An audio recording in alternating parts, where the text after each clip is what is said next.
N V സിനിമാസിൻ്റെ പുതിയൊരു വീഡിയോയിൽ നമ്മൾ നോക്കാൻ പോകുന്നത് രജനീകാന്തിനെ നായകനാക്കി ലോകേഷ് കനകരാജ് സംവിധാനം ചെയ്ത ഏറ്റവും പുതിയ ചിത്രമാണല്ലോ കൂലി എന്ന മൂവി. നാളെ ഓഗസ്റ്റ് 14-ാം തീയതിയാണല്ലോ സിനിമ വേൾഡ് വൈഡ് ആയിട്ട് റിലീസ് ചെയ്യുന്നത്.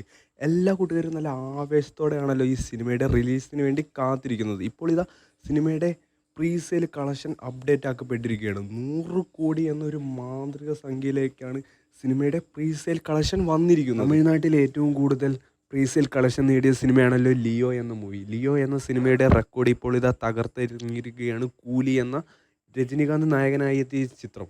അതേപോലെ തന്നെ കേരളത്തിൽ ഏകദേശം 8 കോടിക്ക് അടുത്താണ് സിനിമയുടെ പ്രീസെയിൽ കളക്ഷൻ വന്നിരിക്കുന്നത്. കാത്തിരിക്കാം നമുക്ക് ആവേശത്തോടെ നാളെ വരുന്ന സിനിമയുടെ റിവ്യൂ എന്താണെന്ന് അറിയാൻ വേണ്ടി. പോസിറ്റീവിന് കുറഞ്ഞതൊന്നും നമ്മൾ പ്രതീക്ഷിക്കുന്നില്ല. അതേപോലെ തന്നെ കൂലി സിനിമയോടൊപ്പം ക്ലാഷ് റിലീസ് ചെയ്യുകയാണല്ലോ വാർ 2 എന്ന ഋത്തിക് റോഷൻ നായകനായി എത്തി ജൂനിയർ NTR വില്ലൻ വേഷം അവതരിപ്പിക്കുന്ന മൂവി. അതുപോലെ തന്നെ ഈ സിനിമയുടെ വേൾഡ് വൈഡ് പ്രീസെയിൽ കളക്ഷനായിട്ട് ഏകദേശം 30 കോടി രൂപയാണ് നേടിയിരിക്കുന്നത് ഏറ്റവും പുതിയ റിപ്പോർട്ട് പ്രകാരം. ഈ കൂലിയായിട്ട് ക്ലാഷ് റിലീസ് വെക്കുമ്പോഴും ബഹുദൂരം മുന്നിലാണ് വാർ 2വിനേക്കാൾ കൂലി. കാത്തിരിക്കാം നാളെ വരുന്ന 2 സിനിമയുടെയും അഭിപ്രായത്തിന് വേണ്ടിയും അതേപോലെ തന്നെ ബോക്സ് ഓഫീസിൽ ആര് വിജയിക്കുമെന്ന് അറിയുന്നതിന് വേണ്ടി. നിങ്ങൾ ഏത് സിനിമയ്ക്ക് നാളെ ടിക്കറ്റ് എടുക്കുമെന്ന് കമൻറ്റ് ബോക്സിൽ രേഖപ്പെടുത്തുക.